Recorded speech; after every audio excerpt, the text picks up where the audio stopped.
మేలు వచ్చిన రాణి అవి నాకు భూషణములే శ్రీకాళహస్తీశ్వర. గొప్పవాడు కన్నా నాకేం బాధలేదు, ఏమి రాదన్నా నాకేం బాధలేదు.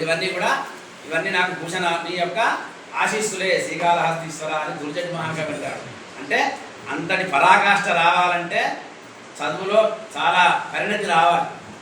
తిట్టినా సరే కొట్టినా సరే అంటే మనుషులు ఎట్లయితే కాదు కదా. అంటే అంతటి సాహిత్యాన్ని ఆయన వంటపట్టుకున్నాడు కాబట్టి దుర్జటి మహాకవి. ఆయన సాక్షాత్తు కైలాసంలో ఉండేటువంటి పరమశివుని యొక్క ఆస్థాన కవి. అలాంటి పాండిత్యము దిశన కలిగినటువంటి వాడు కాబట్టి అలా చెప్పగలిగాడు. ఇలాంటి పద్యాలు కొంచెం మనం స్థాయి పెంచుకుంటే ఇలాంటి పద్యాలు నేర్చుకుంటాం. అయితే మరి తెలుగు పద్యం మనం ఎట్లా గుర్తుంచుకోవడం? మామూలుగా పిల్లలకు ఛందస్సు చెప్తున్నాం మనం. ఉత్పలమాల, చెంపకమాల, మత్తేపము, శార్దులు, అదే ఆటవెలది, తేటగీతి, సీసం, కందం, ఇంకా విశేష వృత్తాలు చెప్పుకుంటాం. మంచి సామరం, మత్తకోకిల, ఇవన్నీ కూడా. మనది అజంత భాష, అంటే స్పష్టంగా పలిగేటువంటి భాష ఒకటి. అందుకే పాడుకోవడానికి అనుకూలంగా ఉంటుంది మనది అజంత భాష కాబట్టి. వేరే భాషలకు ఈ సౌలభ్యం లేదు, ఈ సౌకర్యం లేదు. మనకు ఈ సౌలభ్యం సులభం యొక్క భావం సౌలభ్యం అన్నమాట. అంటే వంద రకాల పద్ధతులు ఉన్నాయి మనకు. ఇది వేరే భాషల వాళ్ళకి లేదు. అందుకే తెలుగు మనకు స్పష్టంగా చదవగలుగుతాము. తెలుగులో పద్యాలు స్పష్టంగా రాగయుక్తంగా కూడా పాడగలుగుతాం. సంగీత పరిజ్ఞానం ఉన్న వాళ్ళు చక్కగా దాన్ని ఫలానా రాగంలో శృతిలో సెట్ చేసుకొని ఇంకా వీలైతే హార్మోని పెట్టుకొని పాడగలుగుతాం. నాకు సంగీతం రాదు, సాహిత్యం. కాబట్టి అలా ముఖ్యంగా గుర్తుంచుకోవాల్సింది ఏంటంటే తెలుగు పద్యాల్లో ఉన్నటువంటి ఒక సౌకర్యము ప్రాస, యతి. ఈ ప్రాస యతి అనేటువంటివి వేరే భాషల్లో లేదు మనకు. ఉంటే యతి ఉంటుందేమో, అదే అక్షరం ఒకవేళ పడితే ఆ యతి దగ్గర పడుతుందేమో, అంతేగాని ప్రాస తక్కువ. కాబట్టి ఈ ప్రాస, యతి ఇవి రెండు మన తెలుగు భాషలో ఉన్నాయి. కాబట్టి తెలుగు పద్యాలను మనం అంత ఈజీగా సులభంగా నేర్చుకోగలుగుతున్నాం. ఇప్పుడు వరుసగా వద్దాం. మొదలు ప్రాచీన కవుల యొక్క పద్యాలు, తర్వాత ప్రబంధ కవుల పద్యాలు. నేను అనుకున్నటువంటిది మీకు ఇంకేమైనా దీన్ని కావలిస్తే మనం అడిగితే నేను చెప్పే ప్రయత్నం చేస్తాను. చాటు పద్యాలు, అవధాన పద్యాలు, పేరడీ పద్యాలు, సంస్కృత పద్యాలు, ఆధునిక కవుల పద్యాలు, శతక పద్యాలు. ఇంకా నేను అనుకున్నాను. మొట్టమొదలు మనకు ఈ సంస్కృత భాషలో యతులు ప్రాసలు లేవు. అందుకే కవి అన్నాడు కాదు, యతిం ప్రాసము లేని సంస్కృత మహారణ్యములు అన్నాడు ఆయన. సంస్కృతంలో యతిని విచ్ఛేద సంజ్ఞక అంటారు. ఆ యతి దగ్గర రాగానే మనం ఆగుతాం. ఇప్పుడు నన్నయ్య మహాకవి మహాభారతాన్ని ఆంధ్రీకరించాడు ఆయన. అలా మొట్టమొదటి పద్యము అది సంస్కృతమే, కానీ తెలుగు భారతం కాబట్టి పద్యమే అంటారు దాన్ని. శ్రీవాణి గిరిజాశ్చిరాయుతతో వక్షో ముఖాంగేషు ఏ లోకానాం స్థితిమావహంచ విహతాం స్త్రీ పుంసయోగోద్భవాం తే వేదత్రయమూర్తయ స్త్రీపురుషా సంపూజితావస్సురైః భూయాసు పురుషోత్తమాంబుజభవ శ్రీకంధర శ్రేయసే అంటారు. శ్రీ వాణి గిరిజ. వాణి అంటే సరస్వతి అమ్మవారు, శ్రీ అంటే లక్ష్మి, గిరిజ అంటే పార్వతి అమ్మవారు. అంటే ముగ్గురు అమ్మవారు, మహాకాళి, మహాలక్ష్మి, మహాసరస్వతి. ఈ ముగ్గురిని త్రిమూర్తులు శ్రీ వాణి గిరిజా స్థిరాయుధతో వక్షో ముఖాంగేషు. ఒకరేమో నోటి నాలుగు పైన పెట్టుకున్నాడు బ్రహ్మదేవుడు, ఒకరేమో వక్షస్థలంలో ఉంచుకున్నాడు లక్ష్మీ అమ్మవారిని, ఒకరేమో సగం శరీర భాగం ఇచ్చాడు. వక్షో ముఖాంగేషు ఏ లోకానాం స్థితిమావహంచ విహతాం. ఈ ముగ్గురు కూడా లోకాన్ని పరిపాలిస్తూ స్త్రీ పుంస యోగోద్భవాం అంటే స్త్రీలు పురుషులు వీళ్ళందరికీ జన్మకు కారణమైనటువంటి వారు త్రిమూర్తులు. అలాంటి తే వేదత్రయ పురుషా సంపూజితావస్సురైః. వాళ్ళంతా దేవతల చేత మానవుల చేత పూజింపబడేటువంటి వారు. అలాంటి వారు భూయాసు పురుషోత్తమాంబుజభవ శ్రీకంధరా శ్రేయసే. మీ అందరికీ కూడా చక్కటి శ్రేయస్సును ప్రేయస్సును ఇచ్చుగా. కానీ ఆశీర్రూపకమైనటువంటి మంగళాచరణాన్ని నన్నయ్య మహాకవి తెలుగు భారతాన్ని ప్రారంభిస్తూ చేసినటువంటి మంగళాచరణ పద్యం. మామూలుగా పద్యం అయితే మనకు అది ఎత్తి రాగానే 11వ అక్షరమో 12వ అక్షరమో అదే అక్షరం రావాలి. ఆయన రాసినటువంటి శ్లోకము సంస్కృత శ్లోకం కాబట్టి శ్రీవాణి గిరిజాశ్చిరాయుధతో ఇక్కడ దాకా శార్దులవృతమైంది. మళ్ళీ షా రావాలి, కానీ వక్షో ముఖాంగేషు అన్నాడు. అంటే అక్కడ ఆగుతాం మనం. సంస్కృతంలో ఎతి ఉండదు కాబట్టి ఎతిరి విచ్ఛేద సంజ్ఞక అన్నారు. అక్కడ ఒక సెకండ్ ఇట్లా ఆగి మళ్ళీ తర్వాత పదాన్ని మనం అందుకుంటాం. ఇలా ఆయన అప్పటి వరకు సంస్కృతంలో పురాణాలు, ఇతిహాసాలు, రామాయణ మహాభారతాలు, సరే వేదాలు ఎలాగో సంస్కృతమే కాబట్టి అది అపౌరుషేయాలు కాబట్టి రామాయణము మహాభారతం తర్వాత మొట్టమొదలు తెలుగులో రాస్తున్నటువంటి వాడు కాబట్టి సంస్కృత ప్రభావం చాలా ఉంటుంది ఆయన రాసినటువంటి మహాభారతం పైన. కాబట్టి సరే ఎవరు ఏ కావ్యాన్ని ఎప్పుడు రాశారు, ఏ శతాబ్దము, ఏ కాలము అని మనకు అవసరం లేదు. ప్రస్తుతం వారు రచించినటువంటి పద్యాలు మన సమాజాన్ని ఎంత ప్రభావితం చేస్తున్నాయి, దాంట్లో సాహిత్యం మనకేమైనా ఉపయోగపడుతుందా లేదా, ఆ పద్యాలలో వారు ఎలా అర్థగాంభీర్యాన్ని, శబ్దగాంభీర్యాన్ని ప్రదర్శించారు, ఇవి మనం తెలుసుకుంటే మనము ఇతరులకు చెప్పడానికి లేదా మన పిల్లలకు చెప్పడానికి, సందర్భాన్ని బట్టి మనం ప్రవచనంలో చెప్పడానికి ఉపయోగపడేటువంటి మధురమైనటువంటి పద్యాలు ఇవి అన్నమాట. ఆ నన్నయ్య మహాకవే మహాభారతాన్ని ఆది పర్వంలో అనువాదం చేస్తూ దాంట్లో ఆయన ఉద్దాలకుడు ఆభరణాలు తీసుకోవడానికి గురుపత్ని యొక్క కోరికను నెరవేర్చడానికి ఆమె ఆభరణాలు తీసుకురమ్మంటుంది. ఆయన వెళ్తాడు గురుగారికి ఆజ్ఞ పైన. ఎక్కడికి వెళ్తాడు? ఆయన పాతాళ లోకానికి వెళ్తాడు. ఆ పాతాళ లోకంలో ఎవరుంటారు? పాతాళంలో అని సర్పరాజులు, నాగేంద్రుడు ఉంటాడు అన్నమాట. మనకి 14 లోకాలు ఉన్నాయి. అతల, వితల, సుతల, తలాతల, రసాతల, మహాతల, పాతాళ. పాతాళం లాస్ట్ కడుక్కుంటుంది. మనం బావిలో నీళ్ళు ఉన్నాయని పాతాళం ఉన్నాయంట. పాతాళం మనకు తెలియకుండా పాతాళం అంటే ఒక లోతైనది అర్థం మనకు. కాబట్టి కింద 7 లోకాలు, ఈ భూలోకము 1, పైన 6 లోకాలు. ఇది భూలోకము, భూవర్లోకము, సువర్లోకము, మహోలోకము, జనోలోకము, తపోలోకము, సత్యలోకం. ఆ తర్వాత వైకుంఠం, ఆ తర్వాత కైలాసం, ఆ తర్వాత బ్రహ్మలోకం. మనం చూడలేదు కానీ పురాణాల్లో ఉన్నటువంటి విషయాలు మనం చూస్తే మళ్ళీ ఇక్కడికి వస్తాం. కాబట్టి పురాణాల్లో చెప్పినటువంటి విషయాలు మనం ప్రస్తావన చేసుకుంటున్నాం. అంటే 14 లోకాలు, చతుర్దశ భువనాధీశ్వరుడు అంటారు కదా. చతుర్దశ భువనాలు అంటే ఇవి అన్నమాట. 7 కింద లోకాలు, 6 పై లోకాలు, 1 భూలోకం. కాబట్టి ఈ పాతాళానికి వెళ్ళిండు ఆయన. మొత్తం 7 లోకాలు దాటి పాతాళ లోకానికి వెళ్ళిండు తపశ్శక్తి చేతి. వెళ్ళిన తర్వాత అక్కడ నాగేంద్రుని, నాగరాజు ప్రసన్నం చేసుకోవాలంటే ఒక అద్భుతమైన పద్యాన్ని ఇక్కడ మన నన్నయ్య గారు వర్ణిస్తాడు. బహువన పాదపాబ్ధికుల పర్వత పూర్ణ సరస్వతీ సహిత మహామహీభరము అజస్ర సహస్ర ఫణాలి దాల్చి దుస్సహతరమూర్తికిన్ జలదిశాయికి పాయక శయ్యయైన అయ్యహిపతి దుష్కృతాంతకుడు అనంతుడు మాకు ప్రసన్నుడయ్యడు అంటాడు. అంటే బహువన పాదపాబ్దికుల పర్వత పూర్ణ సరస్వతి, మొత్తము మన భూలోకంలో ఉండేటువంటి అరణ్యాలు, ప్రాంతాలు అవన్నీ కూడా సంచరించి లోపలికి వెళ్ళిన తర్వాత సహిత మహామహీభరము. మహీభరం అంటే భూమి. ఆ భూమిని భరించేటువంటి వాడు ఎవరు? ఆదిశేషుడు. ఆయనకు 1000 పడగలు ఉన్నాయి. అందుకే 1000 పడగలు నవల కూడా ఉంది.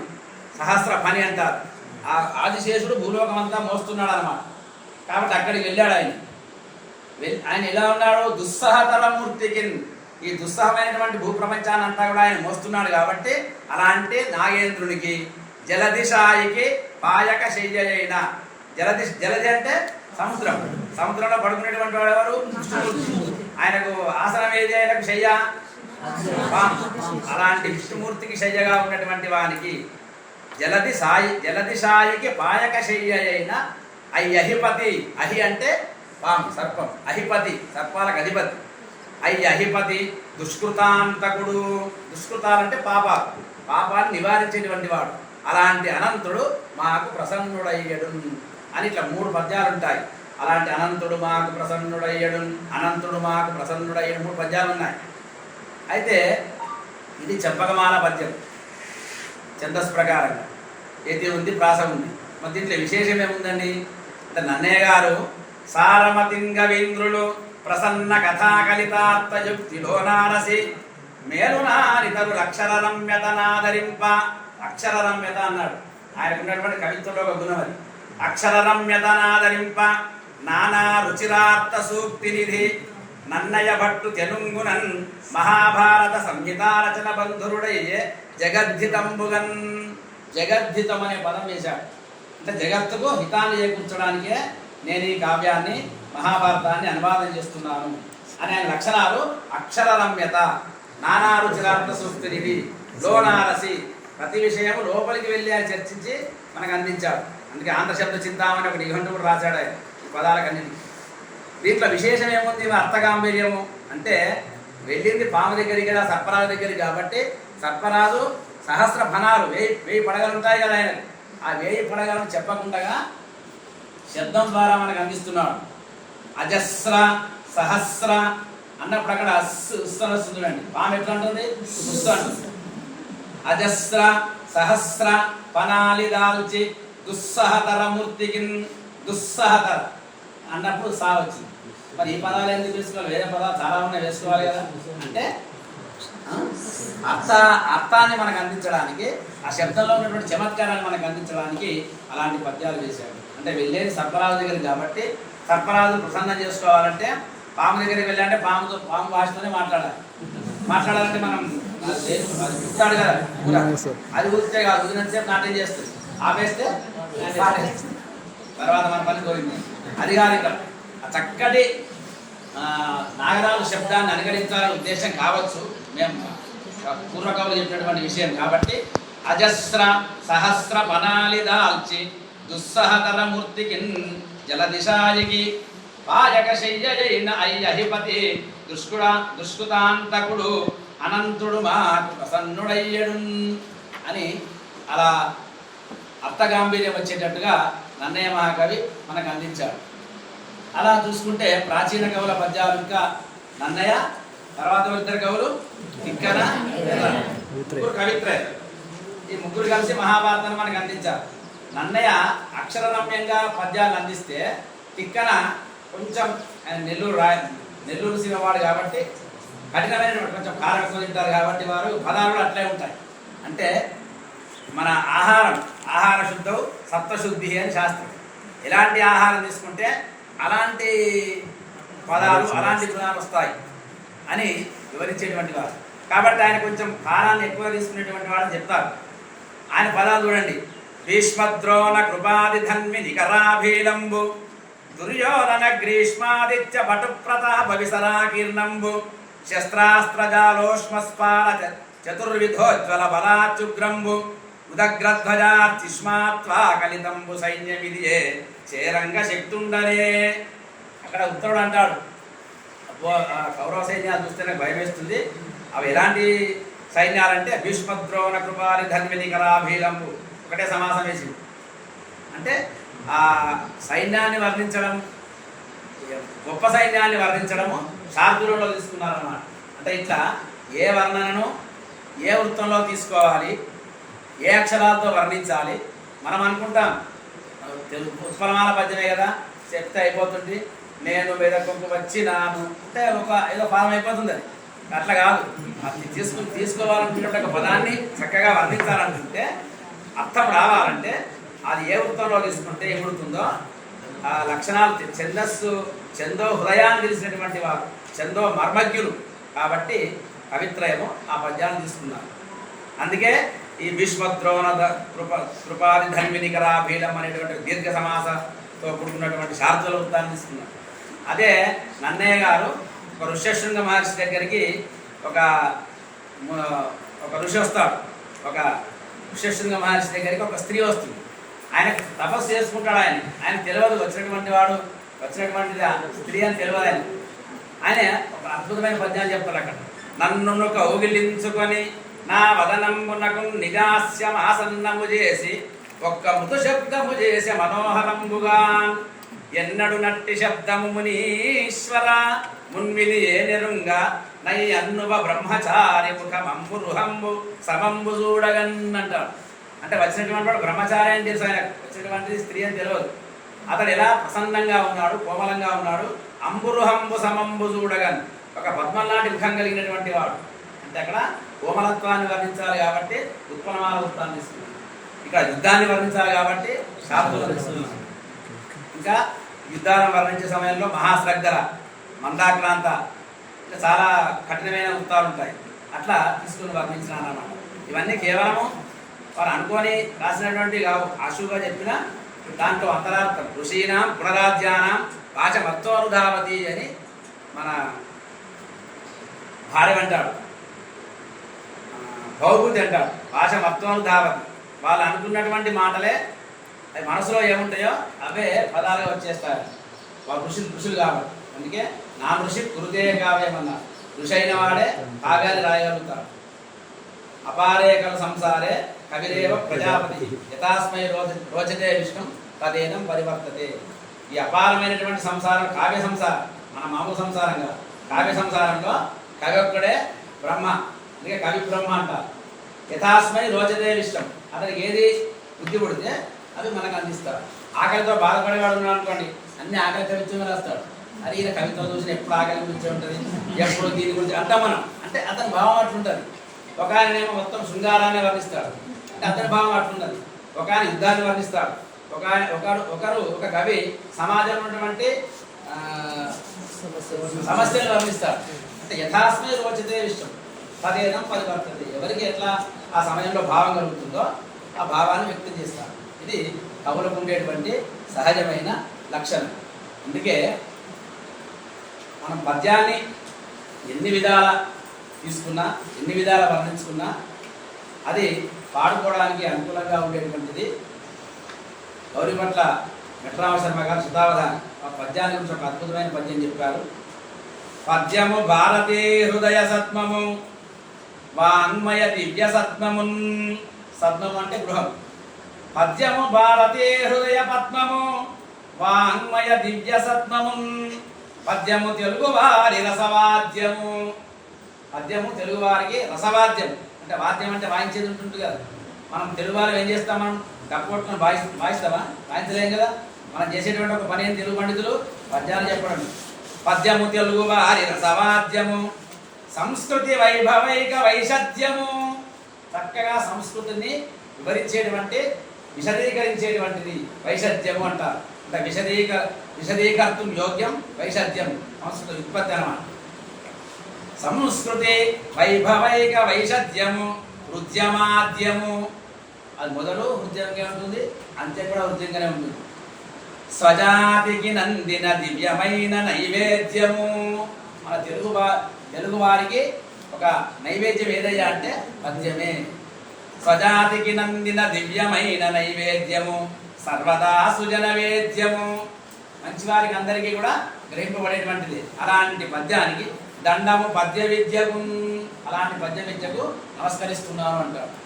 కాబట్టి అలా మనకు పద్యాన్ని గురించి చెప్పారు. తర్వాత గాడేపల్లి వీరరాఘవ శాస్త్రి గారు ఒకరు ఉండేవారు, ఆయన శతావధాని. ఆయన పద్యం అంటే ఎలా ఉండాలి, కొన్ని లక్షణాలు చెప్పినాడు. సరసంబై చతురార్థ శబ్దయుతమై శయ్యాన్వితంబై అలంకరణావిష్కృతమై ధ్వని ప్రతితమై.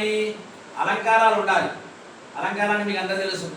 ఉపమాలంకారం, ఉత్ప్రేక్ష అలంకారం. వారిని పోలిస్తే ఉపమ, ఊహిస్తే ఉత్ప్రేక్ష, ఎక్కువ చెప్తే అతిశయోక్తి, ఉన్నదున్నట్టు చెప్తే స్వభావం. ఇంతే, అలా ఏం లేదు. కాకపోతే అది తెలిసి ఉండాలి మనకు. కాబట్టి అలంకారాలతో కూడుకున్నటువంటిది ఉండాలి. అలంకారం అంటే ముఖం మంచి, మనం పౌడర్ వేసుకొని బొట్టు పెట్టుకుంటే అలంకారం ముఖం ఎంత మంచిగా ఉంటుంది, లేకుంటే ఏముండదు. కావ్యాలు కూడా అంతే.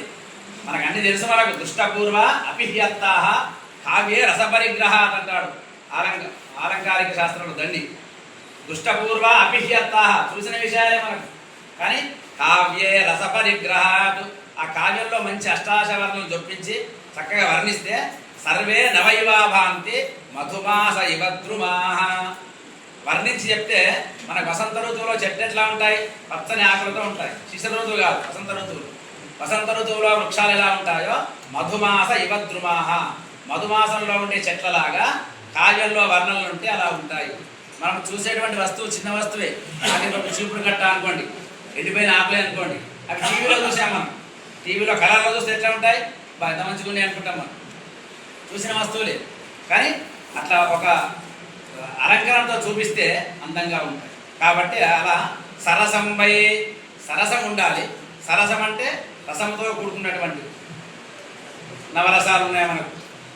శృంగార హాస్యకరణ రౌద్రవీర భయానక అద్భుత శాంతాశ్చ ప్రకీర్తిత నవరసాలు ఉన్నాయి. వాటికి 9 స్థాయి భావాలు ఉన్నాయి. ఇవన్నీ కూడా మనం అంతా చదువుకున్నాం, విన్నాం, నేర్చుకున్నాం, అన్ని దాటికి వచ్చినాం మనం. కాబట్టి ఇవన్నీ కనీసం మనకు అష్టదిగ్గజ కవులు ఉన్నారు, ప్రబంధాలు ఉన్నాయి. ఒక్కొక్క ప్రబంధంలో కనీసం ఒక్క పద్యమైన మనకు తెలిసి ఉంటే మనం అవకాశం వచ్చినప్పుడు వివరించడానికి అవకాశం ఉంటుంది. కాబట్టి సరసంబై చతురార్థ శబ్దయుతమై, మంచి శబ్దాలు, శబ్దాడంబరం బాగా ఉండాలంటే ఆ పదాలకు పట్టుండాలి. సరస్వతి అమ్మవారి వర్ణన ఉంది. సాటోపారభటే కఠోరతర సంధ్యావృత్తి కేలీని రాఘాట ప్రౌఢ నిరూఢ బంధ పశురాట్ గ్రైవేయ వస్త్ర జటా జూటాంతర్ వినుటస్తు రంగ సుమన శ్రోతస్విని నిర్జర వ్యాటీకోత్కట చాటువాక్య ఘటనన్ వర్ణించదన్ శారదన్ దన్ దన్ చెప్పేసి ఏమనే లాస్ట్ అర్థమైన వర్ణించదన్ శారదన్ అంటే శారదను వర్ణిస్తున్నా. ఎలాంటి శారద? మొత్తం 3 పాదాల్లో 2 పాదాలు తప్ప 4 పాదాల్లో మొత్తం ఒకటే సమాసం. సాటోపారపటి కఠోరతర సంధ్యావృత్త కేలీని రాఘాట ప్రౌఢ నిరూఢ బంధ పశురాగ్రైవేయ వస్త్రజటా జూటాంతర విరుటస్తు రంగ సుమన స్రోతస్విని నిర్జర వ్యాటీకోత్కట చాటు వాక్య ఘటనన్. అంటే ఇది మా పాఠశాలలో 2 విద్యార్థులు చెప్పిన 9వ తరగతి విద్యార్థులు నేర్చుకున్నారు. 3 రోజులు నేర్చుకున్నారు మొత్తానికి. సాధన చేయిస్తుంది. కాబట్టి అట్లా చతురార్థ శబ్దయుతమై, మరి ఎందుకు సార్ ఇంతగానో దీర్ఘ సమాసాలు అవసరమా? కొంతమంది అనుకోవచ్చు, మన పాండిత్యం ప్రదర్శించుకోవడానికి ఏమో అనుకోవచ్చు అని, అదొక కారణము. కానీ ఇలాంటి పదాలు మనం నేర్చుకుంటే మన నోరు స్పష్టంగా పలకడానికి ఉచ్చారణ సౌలభ్యం కోసం ఇలాంటి పదాలు, అన్ని పదాలు కొన్ని దవడతో పలికేటివి ఉంటాయి, కొన్ని ముక్కుతో అనునాసికాలు పలికేటివి ఉంటాయి, కొన్ని గొంతుతో ఉంటాయి, కంఠవ్యాలు, తాళవ్యాలు, గద్యాలు దవడలతో పనులతోనే పలికేటువంటివి ఉంటాయి. అందుకే పనులు లేకపోతే శబ్దాలు అపశబ్దాలు వస్తాయి. కాబట్టి ఇవన్నీ మన తెలుగు భాషలో ఉన్నాయి, వేరే భాషలో ఇవన్నీ ఏమీ లేవు.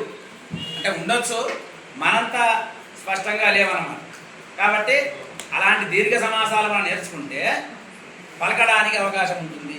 తెలుగు భాష అంటేనే ఇలాంటి సమాసాలు, అలంకారాలు, ఛందస్సు వీటితో కూడుకున్నటువంటివి కదా. చతురార్థ శబ్దయుతమై శయ్యాన్వితంపై. శయ్య అంటే ఏమిటి? పడుకునే మంచం కాదు. శయ్య అంటే కదలీ పాకము, నారికేల పాకము, ద్రాక్ష పాకము ఇలాంటివి ఉంటాయన్నమాట. నారికేల పాకం అంటే కొబ్బరికాయ. ఇప్పుడు నేను చెప్పిన పద్యం ఉంది కదా, విశ్వద్రోణ కృపాది ధన్విని కళాభీలం, ఇలాంటి పద్యాలు. లేకపోతే ఇంకా ద్రౌపది పద్యం అక్కడ ఉంది, తిక్కనదే. ఆ కీచకుణ్ణి సంహరించేటప్పుడు కీచకంతో అంటాదనమాట, నా భర్తలు ఉన్నారు 5గురు, సామాన్యులు కాదు, గంధర్వులు. దుర్వారోజ్యమ బాహు విక్రమ రసాస్తోక ప్రతాపస్ఫురద్ గర్వాంధ ప్రతివీర నిర్మదన విద్యాపార గుల్మత్వతులు గీర్వానాకృతుడు. వాళ్ళు గంధర్వులు, దేవతలు. గీర్వానాకృతుడు ఎవరు నిప్పుడు నిన్ను దోర్ లీనన్ వెసంగట్టి గంధర్వుల్ మానము ప్రాణమున్ గొనుట తత్యం బెమ్మయన్ కీచక అని కీచకంతో అంటారన్నమాట. ఇది కూడా దీర్ఘ సమాసంతో. నారికేల పాకం అన్నమాట. నారికేల పాకం కొబ్బరికాయ తెంపి జుట్టు తీసి పగలగొట్టి అప్పుడు తాగుతాం మనం. ఇది కొంచెం కఠినంగా ఉంటుంది. అదే కదలీ భాగం అంటే కొంచెం కొట్టు తీయాలి, వేసుకోవాలి. పోతన గారి పద్యాలు అన్నీ కూడా కదలీ భాగం. పోతన గారి పద్యాలు మనకు అందరికి తెలుసుగా, మనకు 10వ తరగతిలోనే ఉన్నాయి. ఏది అడిగేదనని కడు బడుజను నడిగిన తన మగడు నుడుగడని నెడనుడుగున్ వెడవెడ సిడిముడి తడబడ నడుగిడదు జడిమ నడుగిడు నెడలన్.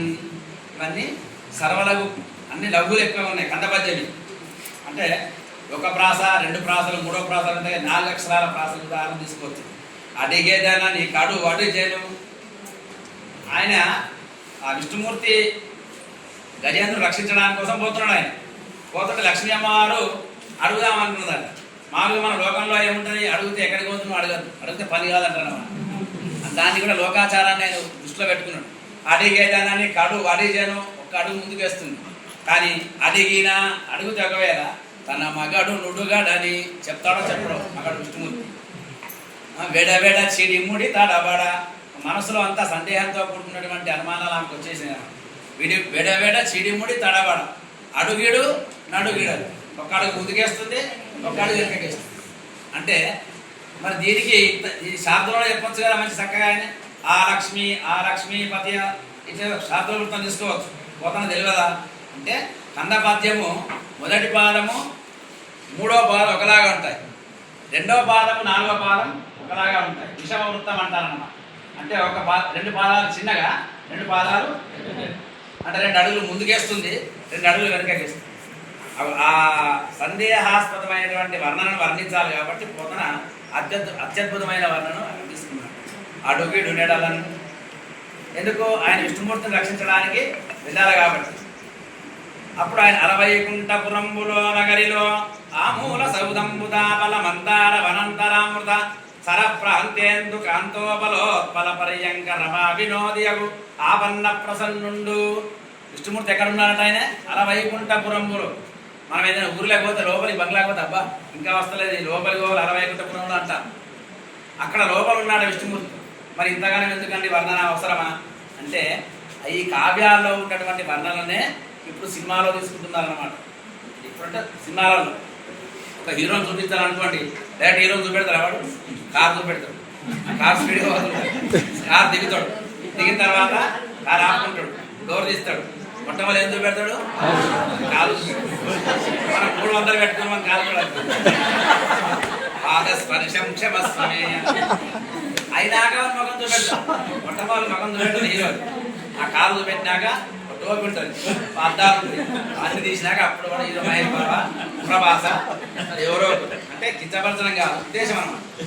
ఒక మామూలు మానవుడికే ఇంత వర్ణన ఉంటే భగవంతుడు కదా మరి ఎంత వర్ణన ఉండాలి ఆయన అంటే పిల్లలు అడుగుతారు, ఇంతగానో అవసరమా అసలు ఇదంతా వాళ్ళ భాషలో చెప్పాలన్నమాట. పిల్లలకు చెప్తే సినిమా భాషలో చెప్తే వాళ్ళకు అర్థమైపోతారు. కాబట్టి ఒక సందర్భంలో అడిగిన నేను సందర్భం వచ్చి దేవతాతిథి గుర్జాన దేవతలకు అతిథులకు సేవ చేయాలంటే అతిథి అంటే ఎవరా అంటే మహేష్ బాబు సార్ అని. అతిథి అంటే సినిమా ఉంది కదా మహేష్ బాబు, అతిథి పోగిరి ఇవన్నీ వాడాలి అంటే అట్లా సమాజం అట్లా అయిపోయింది. కాబట్టి మనం మార్చాలి. అతిథి అంటే సినిమా పేరు కాదా బాబు, తిథివార నక్షత్రాలు లెక్క పెట్టకుండా వచ్చేటువంటి అతిథి. అతిథి అభ్యాగతుల సేవ భిక్షలు వస్తుంది మనకు. వ్యాసునికి అందరు ఎవరు ఒకరు వండలేదంటారు, ఒకరు రేపరా అంటారు, మాపరా అంటారు, తప్పులు వేసుకుంటారు, ఇవన్నీ వండించింది కదా. అప్పుడు అతిథులకు సేవ చేయాలంటే అతిథి అంటే ఎవరు అంటే ఈ సమాధానం వచ్చిందనమాట. కాబట్టి అలా కాకుండా మనం ఆ విష్ణుమూర్తిని అట్లా వర్ణించాడు పోతున్నాం. ఇవన్నీ తీసుకునే మనకు ప్రస్తుత సినిమాలలో వర్ణిస్తున్నారు. విహ్వల నాగేంద్రము పాహి పాహి అన కుయ్యాలించి సంరంభి. నాగేంద్రం అంటే ఏడు.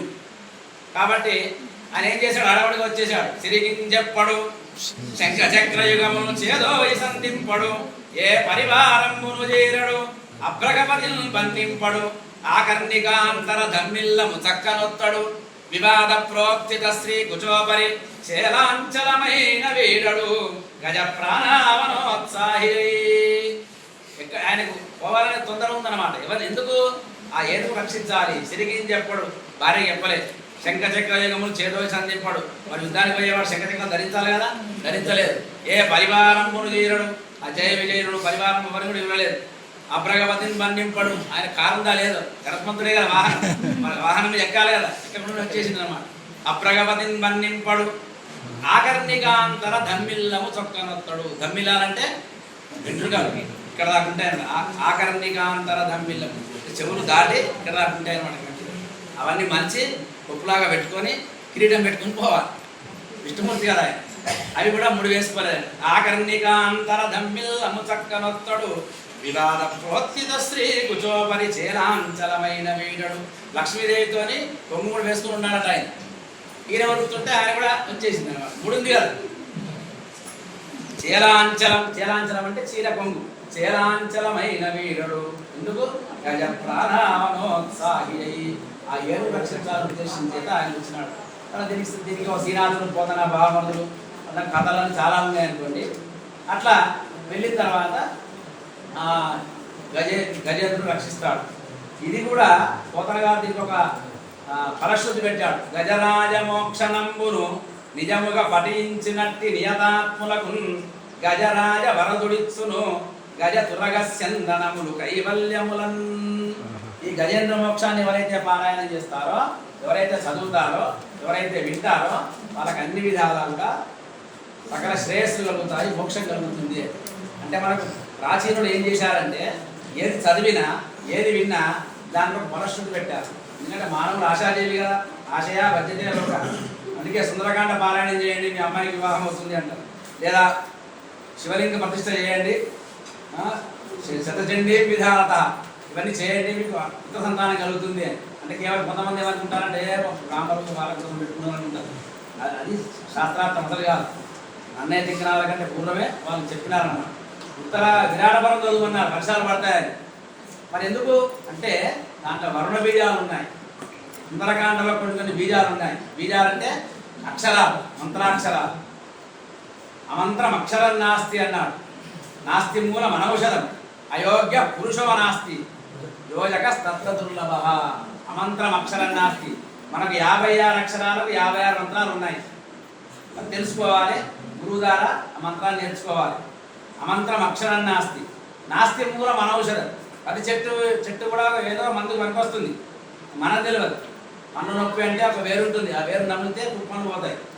చెవులో ఏమైనా బాధ ఉంటే రసం పోస్తే చెవులో బాధలు పోతాయి. అందుకే మొదటి నుంచి ఆయుర్వేద శాస్త్రం మనకు ప్రమాణంగా ఉంది. ఇప్పుడు హోమియోపతి, అలోపతి, ఈ పది ఆ పది వచ్చినాయి మొదటి నుంచి అన్ని ఆయుర్వేద శాస్త్రమే. ఓషధీభ్యో అన్నం అన్న పురుష అని వేరే చెప్తుంది. కాబట్టి చెట్ల మందులతోనే తయారైనటువంటి మందులు స్వీకరించేవారు. అందుకే జీలకర్ర బెల్లం పెడతాం కదా, ఆ చెట్ల మందులే జీలకర్ర బెల్లం రెండు కూడా చెట్ల నుంచి వచ్చేటువంటివి. ఇప్పుడు వేరే ఎన్నో మందులు వస్తున్నాయి పెట్టమని, మరి ట్యాబ్లెట్ పెట్టమని చూసాం. పవర్ఫుల్ ట్యాబ్లెట్, ఒక 1000 రూపాయల ట్యాబ్లెట్ వస్తుంది. కరోనా మందులు రాలేదు, 5000 ఒక మందు, 50,000 ఒక మందు, 1,00,000 రూపాయల మందు తెచ్చి పెట్టమని ఇక్కడ. మరి ఎందుకు అంటే జీలకర్ర బెల్లంలో వారి యొక్క మనస్సును గ్రహించేటువంటి శక్తి దాంట్లో ఉంటుందన్నమాట. ఈ మాడ అంటే అస్తున్నతమైన ప్రదేశం, అక్కడ సుముహూర్తంలో పెట్టుకుంటే వారి మనస్సులో ఏకమై సంసారం భవ్యమై నవ్యమై ఉంటుంది అని. అంటే జీలకర్ర బెల్లం కలిపిన తర్వాత విడదీస్తామా? జీలకర్ర విడదీస్తామా? బెల్లాన్ని విడదీస్తామా?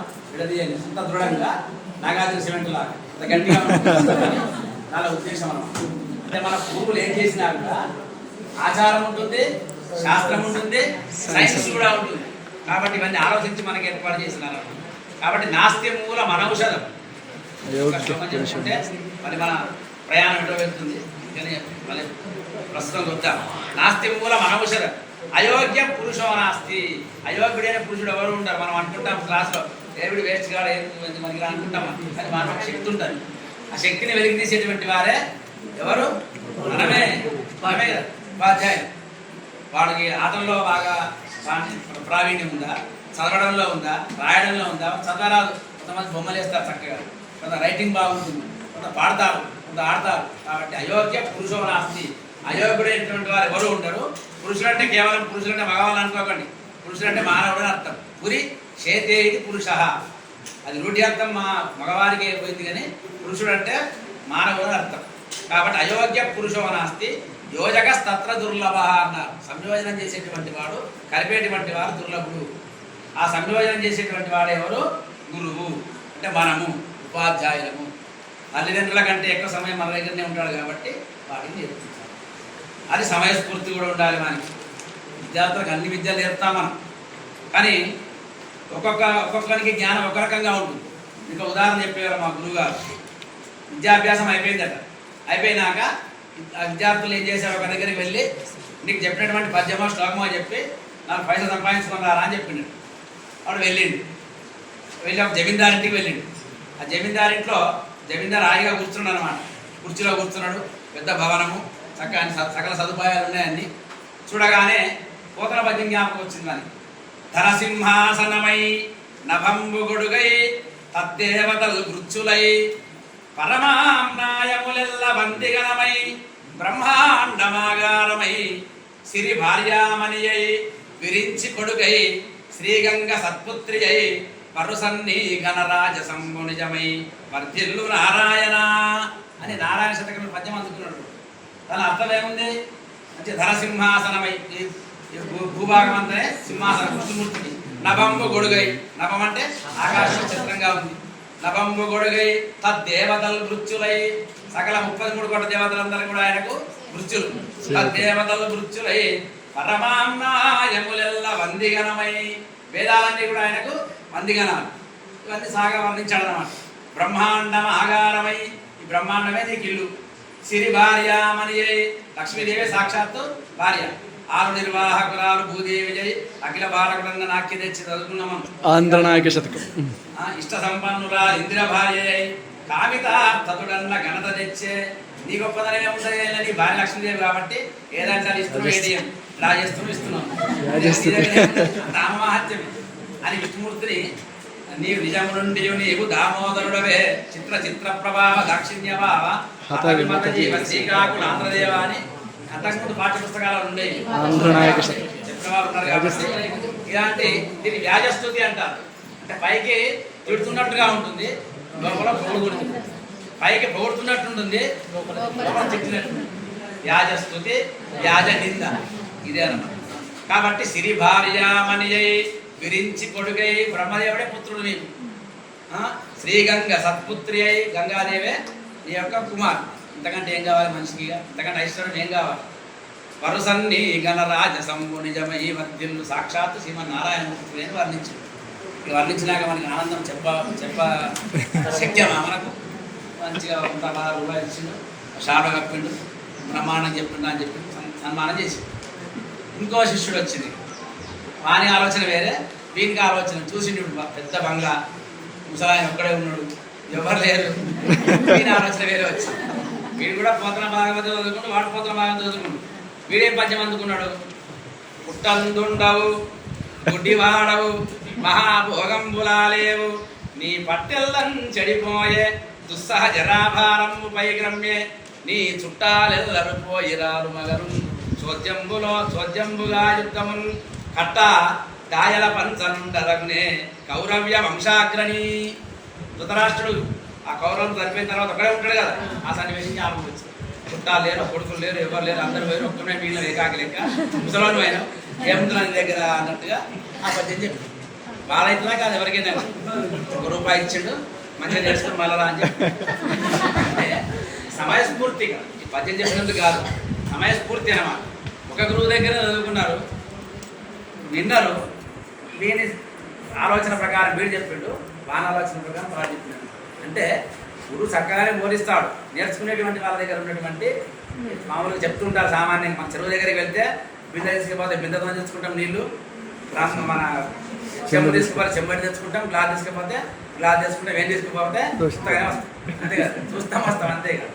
అంటే ఆ నేర్చుకునేటువంటి శక్తి మన దగ్గర ఉంది. భగవంతుడు ఇచ్చిండు మనకు, తక్కువేం చేయలేము. మనం అన్ని విధాలా శక్తి ఇచ్చిండు, మనకు సమయం ఇచ్చిండు. కానీ మనం నేర్చుకుంటలేము, మనం గ్రహిస్తలేము. ఆ గ్రహించింది కొద్దైనా కూడా ఇతరులకు ఉపకారం చేయాలి. ఇలాంటి విషయాలు చాలా ఉంటాయి అనుకోండి. మరి అసలు కథ పిట కథ చెప్పుకుంటే ఎటో పోతాం.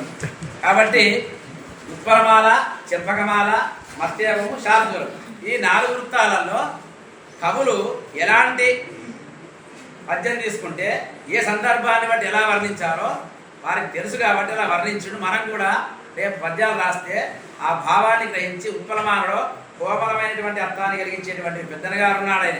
ఆ పురిబాయకుండు మకరంక శశంక మనోజ్ఞమూర్తి భాషాపర శేషభోగి వివిధాధ్వర కర్మల నిర్మల ధర్మ దక్ష దీక్షాపరతంత్రుడు అంబురుహ గర్భ కులాభరణంబు అనారత అధ్యాపన తత్పరుండు ప్రవరాక్షుడలేఖ్యతను విలాసుడై అని ఉత్పలమాలలో వర్ణిస్తాడు.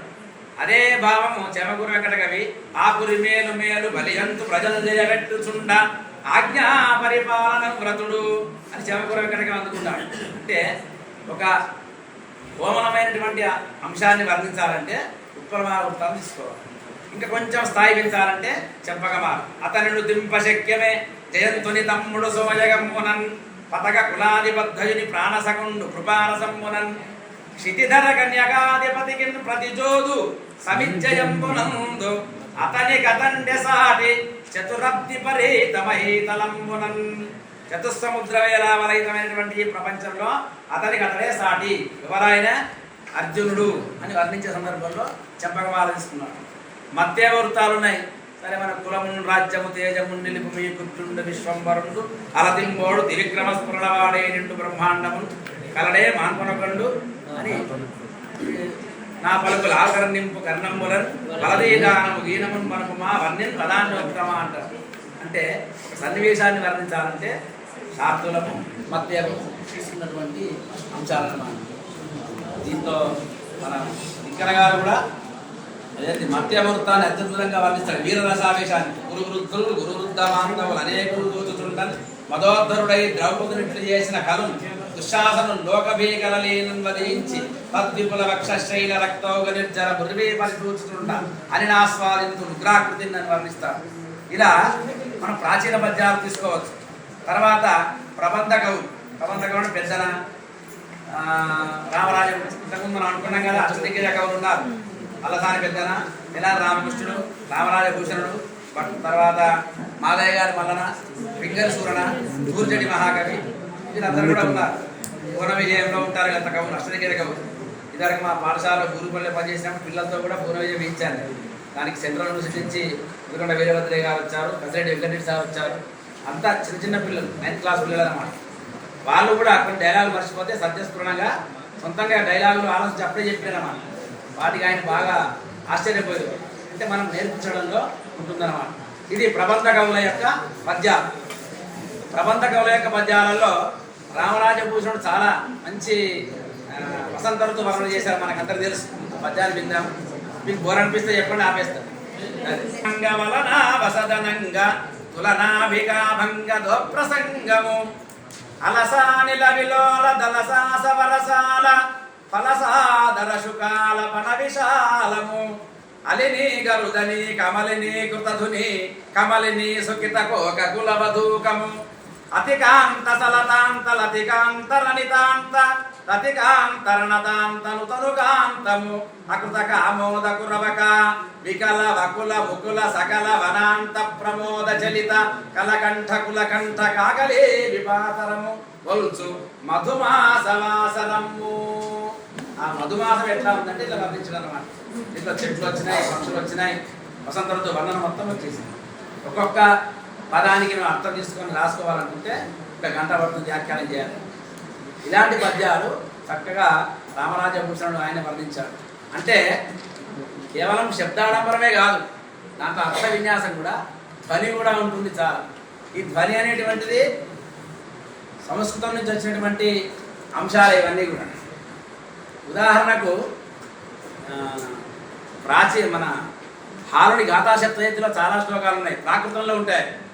సంస్కృతము, ప్రాకృతం. తెలుగు అంతకుముందు లేని సమయంలో, తెలుగు భాష అభివృద్ధి లేని కాలంలో మొత్తం సంస్కృతంలో మాట్లాడేటువంటి వారు అన్నమాట. అమర భాష అంటారు, దాన్ని గీర్వాణ భాష అంటారు. దానికి వికృతిగా మన ప్రాకృత భాష. నాటకాలలో రాజు, రాణి, మంత్రి, ప్రధానమైన నాయకులందరికీ కూడా సంస్కృత భాష ఉంటుంది. ఇక విదూషకుడు, భటులకు ప్రాకృత భాష ఉంటుందన్నమాట. అట్లా ప్రాకృత భాషలో హారుడు 700 శ్లోకాలు రాశాడు. గాథా సప్తశర్యే.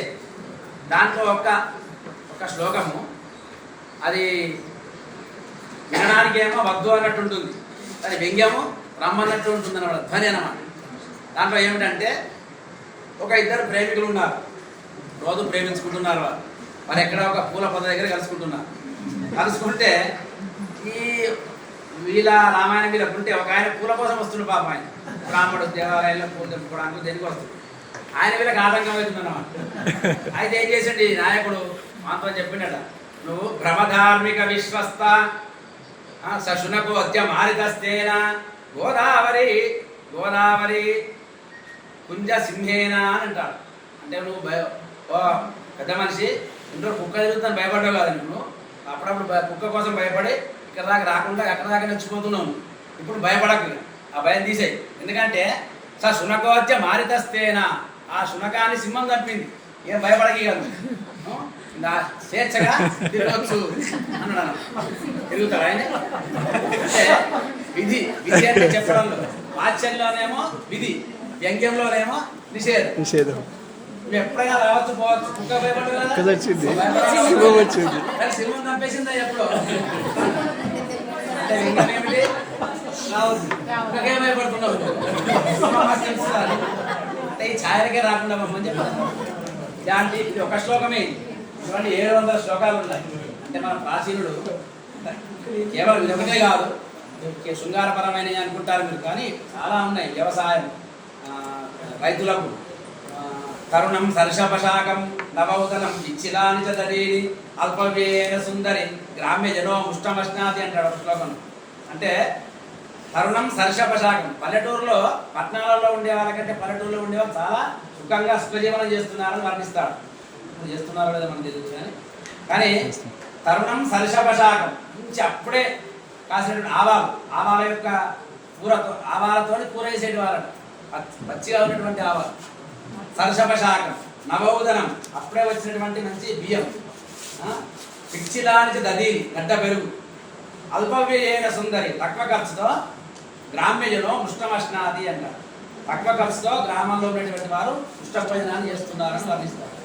అంటే ఇప్పుడు మనకు ఇప్పుడు అవన్నీ ఏం లేవు. ఒకప్పుడు చిన్నప్పుడు మా నాన్నగారు ఇతరు పనిచేసేటువంటి ఊర్లో కూడా కూరగాయలు తెచ్చిచ్చేవారు, పాలు తెచ్చిచ్చేవారు. ఇప్పుడు సారా ఎక్కువగా చెప్తున్నారు, సారా ఎక్కువ చెప్తున్నారు, మేడం అంటే ఎక్కువ చెప్తున్నారు. అంటే ఆదరణ, ప్రేమ, ఆత్మీయత అప్పుడుండే. ఒకప్పుడు ఇటువంటి శ్లోకాలు చాలా ఉన్నాయి సప్తశతులు. కాబట్టి ధ్వని వ్యంగ్యం. ఇంకొకటి ఉంది, ఒక అత్త కోడలు ఇంట్లో ఇద్దరు ఉంటారు. ఒక విదేశం మంచి పంచాంగం చెప్పేటువంటి వాడు, గణిత శాస్త్రం చదువుకున్నటువంటి వాడు, ఈమెకు అనుమానం వస్తుంది అన్నమాట. ఆమె అంటది గోపాంత పుస్తకధర క్షణమత్రదిష్ట వైద్యో శివ గణిత శాస్త్ర విశారదోసి ఆయాతివ మమపతి పరదేశవాసి. మరి మా భర్త గారు ఊళ్ళో లేరు, నువ్వు చూస్తేనేమో చక్కగా చదువుకున్నటువంటి వాళ్ళ కనబడుతున్నావు. గణిత శాస్త్రం చదువుకునే వాడు అయితే, పంచాంగం చేసేటువంటి వాడైతే ఎప్పుడు వస్తాడో చెప్పు. మరి వైద్య శాస్త్రం చదువుకునే వాడు అయితే మా అత్తమామల కళ్ళు లేదు కనబడి వాళ్ళ కళ్ళు తెప్పించు. ఇటువంటి శ్లోకాలు చాలా ఉన్నాయి అన్నమాట. అంటే ఆ కాలంలో ఎక్కువ విరివిగా ఈ శృంగారాన్ని తెలియదు కాబట్టి కావ్యాలలో, పురాణాల్లో, దేవాలయాలకు బొమ్మలతో మనకు వర్ణించారు. ఇప్పుడు మనం అవసరమే లేదు, సెల్లు చేతులు పట్టుకుంటే అవే ఉన్నాయి అన్నమాట. కాబట్టి అలాంటి వర్ణనలన్నీ కూడా మనకు ఈ ప్రాచీన పద్యాలలో రామరాజ భూషణి కానీ, తర్వాత పెద్దన గారి కానీ, ఇవన్నీ మనకు ఉంటాయి. అలాగే ఇంకొక అద్భుతమైనటువంటి పద్యం, శబ్ద సౌందర్యంతో పాటు అర్థ సౌందర్యం, తెనాలి రామకృష్ణ యొక్క పద్యాలు. 10 నిమిషాలు ముగిస్తాను. తెనాలి రామకృష్ణ కూడా, ఈ తెనాలి రామకృష్ణ పద్యం ఇవన్నీ మనకు ఉన్న పద్యాలే. ఇవరికి 8వ తరగతిలో ఉపవాసకంలో ఉండేది తెనాలి రామకృష్ణ పద్యాలు. కలనంతావక ఖడ్గ ఖండితరి పుష్మావర్త. ఆ పద్యము ఈ రాయలవారి సభలో పెద్దన గారు ఒక పద్యం చెప్తారు. ఎవరిపైన? కృష్ణదేవరాయల పైన ఒక అత్యద్భుతమైన పద్యం చెప్తే దాంట్లో తప్పు తీస్తాడన్నమాట. ఎవరు? రామకృష్ణ గారు. ఆయన చెప్పిన పద్యం ఏమిటి అంటే, శరసంధాన బలక్షమాది వివిధైశ్వర్యత్వముల్ గల్గే దుర్భర షండత్వ బిల ప్రవేశ చలన బ్రహ్మజ్ఞతల్మానినన్ మా నరసింహ క్షితి మండలేశ్వరుల నిన్నన్వచ్చు నీసాటిగా నరసింహ క్షితి మండలేశ్వరుని కృష్ణ రాజకంఠీరమా. ఇవన్నీ పాత సినిమాలు చూస్తే మనకు శ్రీరామకృష్ణ, నాగేశ్వరరావు సినిమాలు చూస్తే అలా ఉంటాయి. ఇలాంటి ఎన్టీ రామారావు గారి సినిమాలు, నాగేశ్వరరావు గారి సినిమాలు చూస్తే పాత పద్యాలు చాలా ఉంటాయి. కానీ మనం విన్నా కూడా దృష్టి పెట్టాము, మార్చేస్తారు. టీవీలో వస్తే ఛానల్ మార్చేస్తాం. కాబట్టి ఒక ఆయన పేరేంటి? మన శ్రీకృష్ణదేవరాయలు నరసింహ క్షితి మండలేశ్వరుడు. ఆయన పేరులో 3 ఉన్నాయి. నర, సింహ, క్షితి మండలేశ్వరుడు. అంటే భూమండలానికి ఆయన ఈశ్వరుడు, శంకరుడు లాంటి వాడు. ఈ 3 పదాలలో 3 పదాలు నీతో సాటిరావయ్యా అంటాడు. శరసంధ నరుడు. నరుడు అంటే ఎవరు? నరనారాయణ అంటాం కదా మనం. నరుడు అంటే ఎవరు? అర్జునుడు. అర్జునుడితో పోలుద్దామా శ్రీకృష్ణదేవరాయల వారిని అంటే, శరసంధాన బలక్షమాది వివిధైశ్వర్యత్వముల్ గల్గి. చక్కగా బాణ ప్రయోగం చేస్తాడు ఆయన, సవ్యసాచి. 2 చేతులతో బాణాన్ని వేస్తాడు. వివిధైశ్వర్యత్వముల్ గల్గి, మంచి పరాక్రమం ఉంది, కానీ ఒక్క అవగుణం ఉంది. ఏంటది? దుర్భర షండత్వము. ఆయన నపుంసకునిగా విరాట్ సభలో ఒక పాత్ర వేశాడు బృహన్నలకి, కాబట్టి ఆ దోషం ఉంది. ఆ దోషం లేకుంటే నువ్వు కూడా అర్జునుడు అంటే పరాక్రమవంతుడివి అంటాడు. ఆయన పక్కన పెడదా నర సింహం. సింహం అందామా బిల ప్రవేశ చలన బిల ప్రవేశం. సింహం ఎక్కడ ఉంటుంది? గుహలో ఉంటుంది. ఎంత పెద్ద సింహం అయినా కూడా అది గుహలోనే పోయి పడుకుంటుంది. నువ్వు గుహలో ఉండేటువంటి కర్మ నీకు అవసరం లేదా కృష్ణదేవరాయ?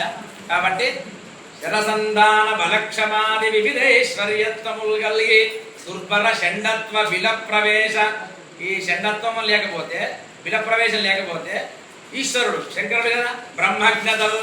ఆ ఈశ్వరుడు ఒకసారి బ్రహ్మను 4 ముఖాలు 5 ముఖాలు ఉంటే ఒక ముఖాన్ని సంహరిస్తాడు. బ్రహ్మహత్యా దోషం ఆయనకు ఉందన్నమాట. కాబట్టి ఈశ్వరుడు కూడా సమానంగా నీతోని. ఈ 3 లేకుంటే నువ్వు కూడా నరసింహ క్షితి మండలేశ్వరుల కృష్ణ రాజకంఠీరవా అంటాడు. అనగానే పెద్దలు అంతా పట్టుకుంటాడు. తాతగారు పద్యం బ్రహ్మాండంగా చెప్పారు, మీరు తిరారామకృష్ణ అంటారు. అన్నీ బాగానే వర్ణించావు. నరుడు పనికిరాడు, సింహం పనికిరాదు, ఈశ్వరుడు పనికిరాడు అంటూ లాస్ట్ సంబోధన ఏం చేశావు నువ్వు? రాజకంఠీరవా అన్న. కంఠీరవం అంటే ఏంటి? కంఠీరవం అంటే సింహమే. మరి నువ్వే తప్పు చేసినట్టు కదా అనగానే అప్పుడు మంచి పట్టే పట్టినావు మనవాడు. మరి నువ్వు పద్యం చెప్పు చూద్దాం. తప్పు చెప్పినప్పుడు ఏం చెప్పాలి కదా. అప్పుడు జనారామకృష్ణ చెప్పిన పద్యం అన్నమాట శ్రీకృష్ణదేవరాయ వారి పైన. కలనంత ఆవక ఖడ్గ ఖండిత రిపుక్ష్మావర్త మార్తాండ మండల మేదంబనరించు ఏగునెడ తన్మధ్యంబునన్ హారకుండల కేయూర కిరీట భూషితుని శ్రీనారాయణంగాంచె లోగలగన్ బారుసునేగే నీవజన శంకం కృష్ణరాయాధిపా అనే పద్యం చెప్తాడు. అంటే శ్రీకృష్ణదేవరాయల వారు సాక్షాత్తు శ్రీమన్నారాయణమూర్తి ఒక్కడే. నా విష్ణు పృథివీపతి. విష్ణు వంశలేని రాజుగాడు. కాబట్టి నువ్వేం చేసినావు? యుద్ధం చేసినావు.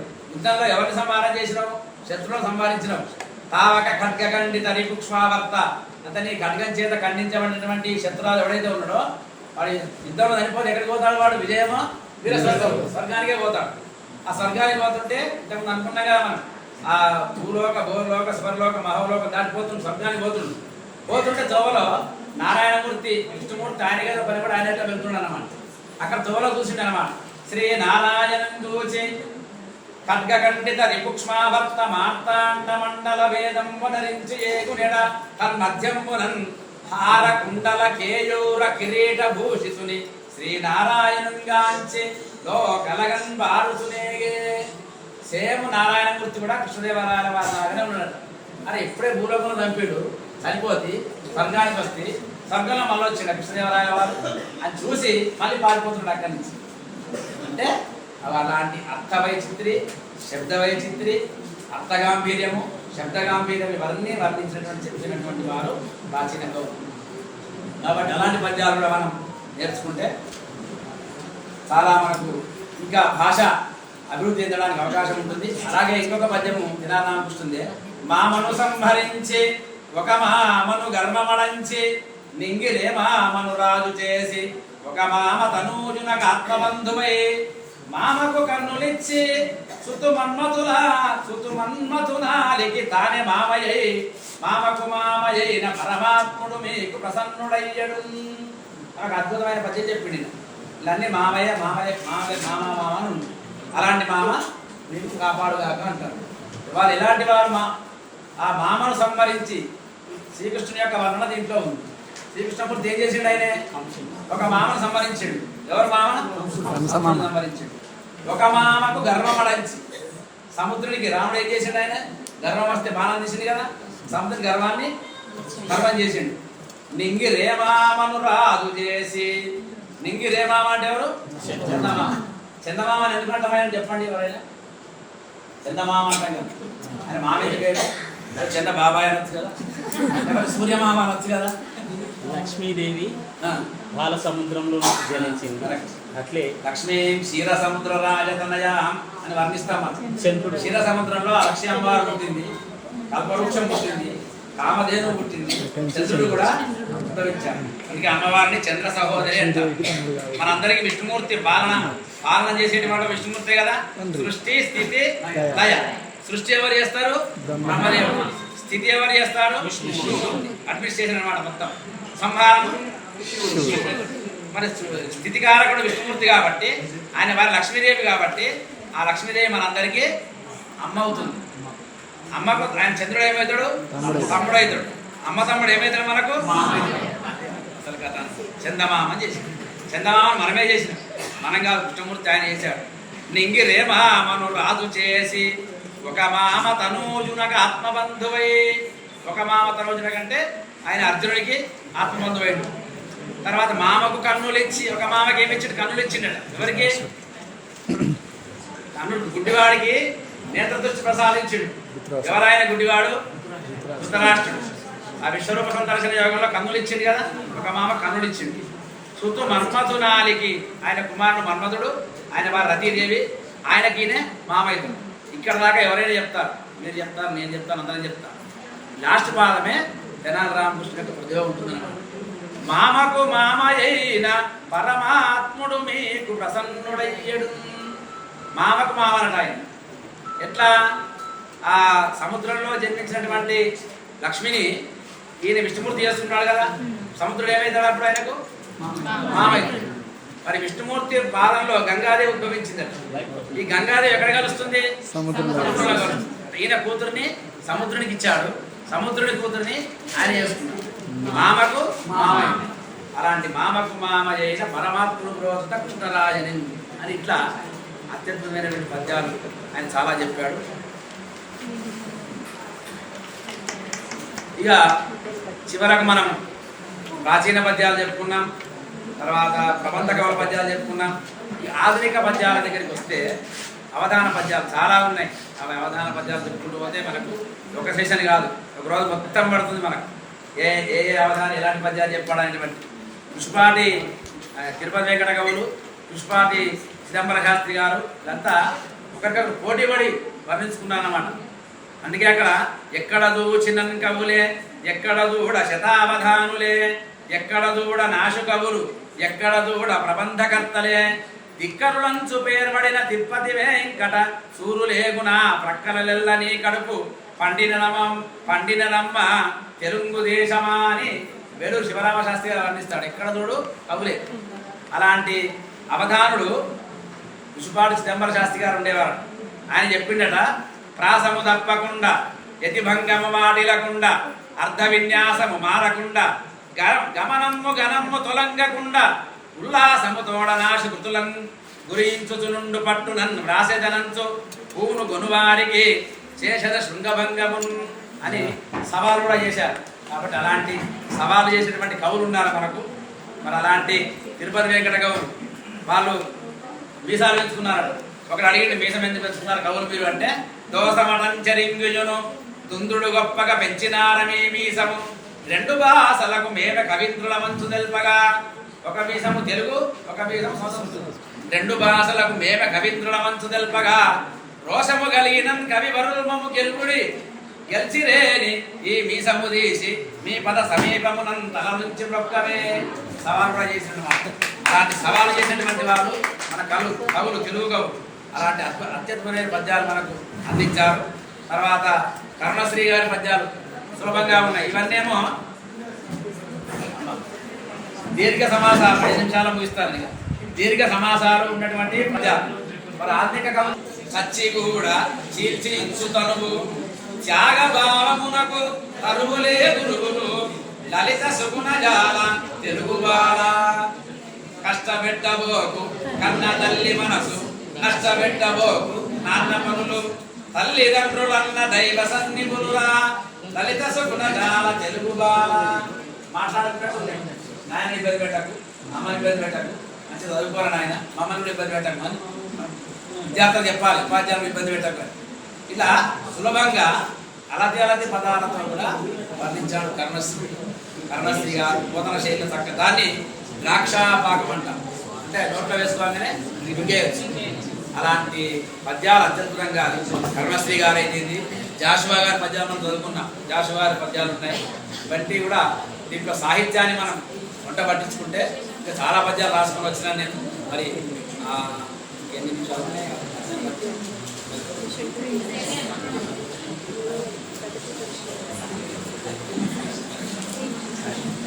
ఇలాంటి పద్యాలతో పాటు మనకు ఒక మత్త కోకిల ఉంది. మత్త కోకిల అంటే తెలుసు కదా మీకు? మత్త కోకిల మత్త కోకిల మత్త కోకిల కోకిల అంటే మనకు మధ్యపాదం అయిపోతుంది. మెత్త మెత్తని లేచి ఉల్లను మెత్త మెత్తని లేచి ఉల్లను మెక్కి మాముల నెక్కి ఉన్మత్త కోకిల లోకముజ్వల మాధవాగతి తెల్పెనే ఎల్గెత్తి పాడడి పంచమస్వరం పునింపగ నెల్లెడన్ చిత్తమంతయు పారవశ్యము చెందడే మధు సంగతి. ఇది మత్త కోకిల వృత్తానికి ఉదాహరణ అన్నమాట.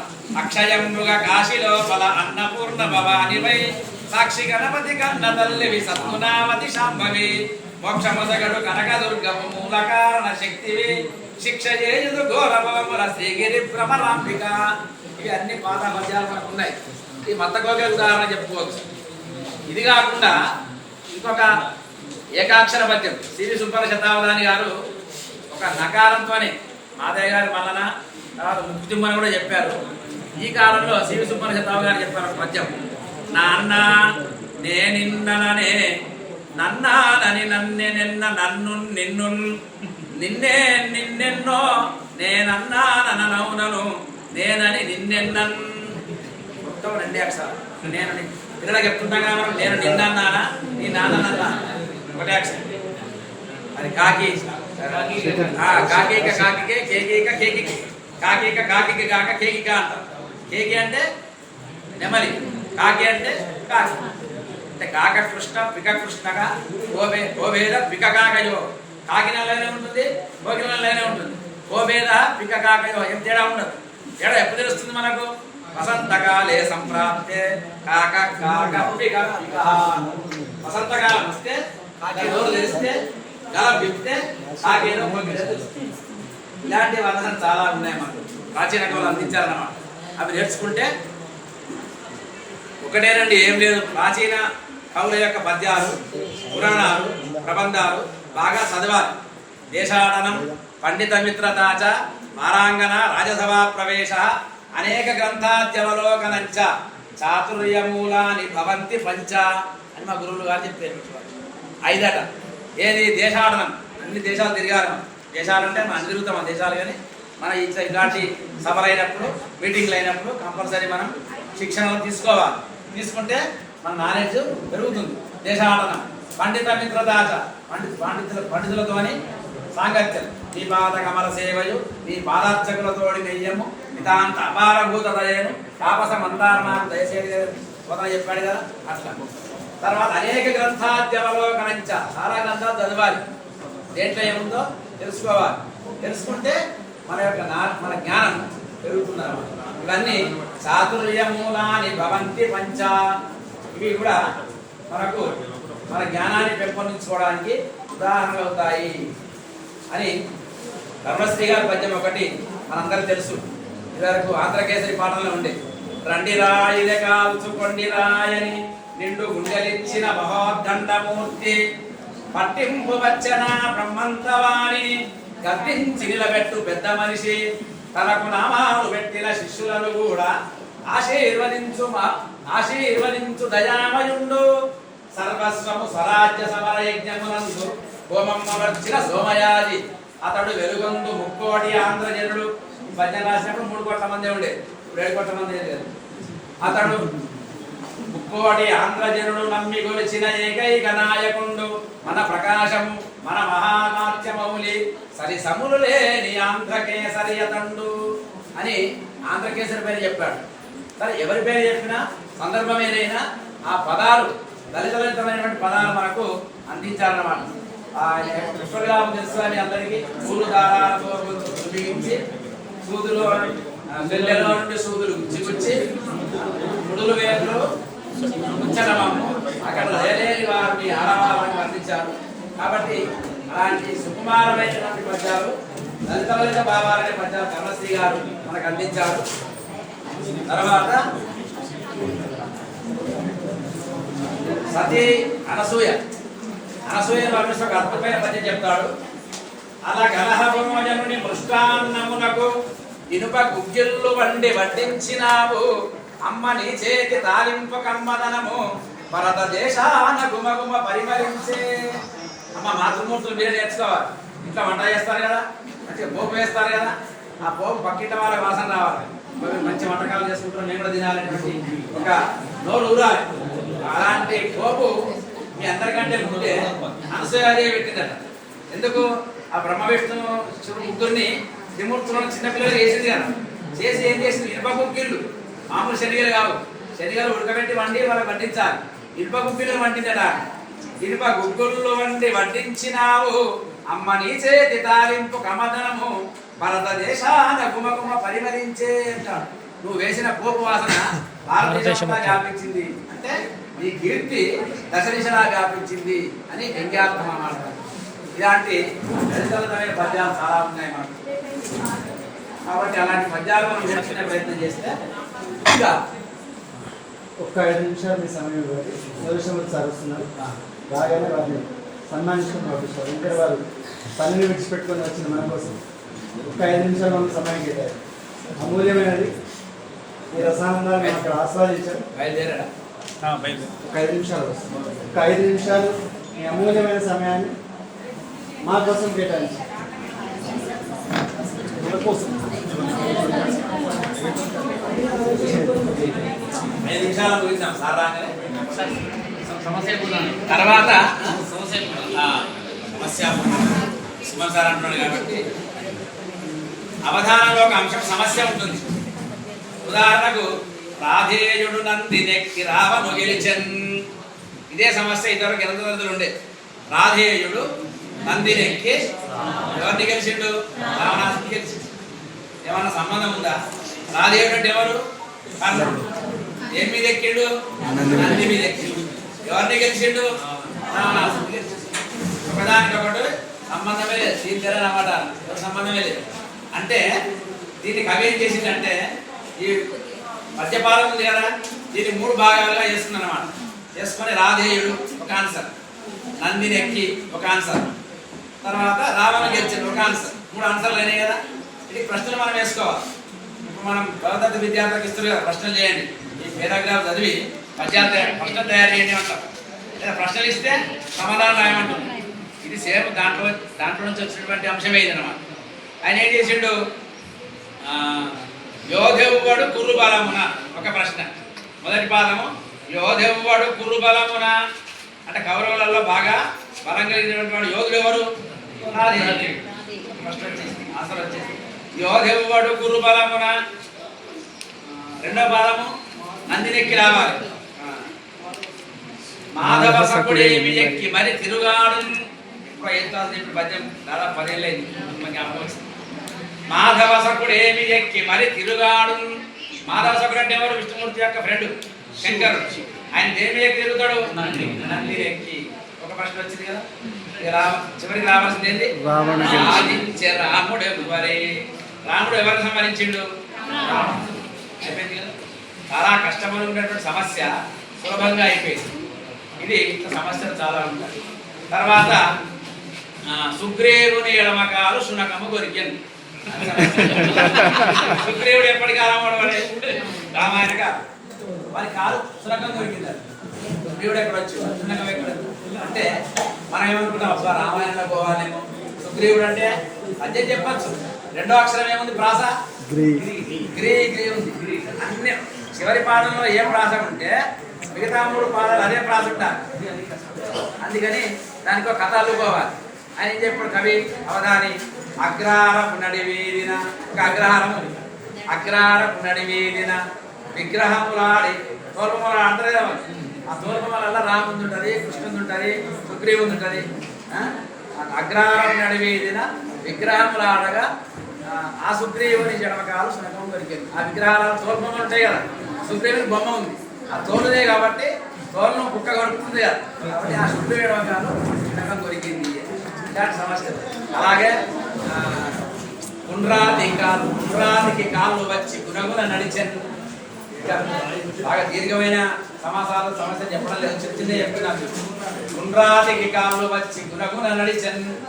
గుండ్రా అంటే రాయి, కాళ్ళు వచ్చినాయి అంటే గుండ్రాని అడవి లోపల ఉండరాని